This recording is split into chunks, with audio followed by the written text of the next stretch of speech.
Parang bonus lang to. Sulitin na natin, okay? O, kunwari, beauty queen kayo. Kunwari, beauty queen kayo, guys. Ang gaganda nyo eh. O, sige, yan ah. Ito ah. If you were to be crowned as Miss Madrid Philippines 2019, what would be your advocacy and why? O, sino mauna? Candidate number 1. Liana. O, sige, Liana, ikaw muna. Ikaw muna, Liana. So, may advocacy, lalo na sa aming mga bago. Kailangan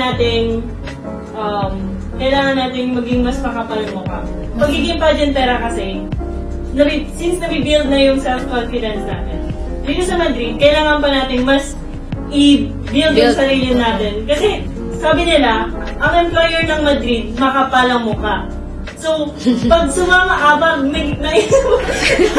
diba? Kasi nga, nagkikipag-negotiate ka sa isang client, na hindi mo kilala. What more pa kaya dun sa pageant na marami ding tao. Oo. Tapos, ayun nga, kailangan i-build yung sarili.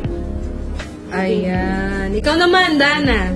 Sa akin, dapat confidence din dapat. Dapat malakas yung loob mo, malakas ang loob sa pageant nga, di ba? Nakaharap ka sa maraming tao. So, kailangan mong gawin yung best mo. Dahil minsan lang yan.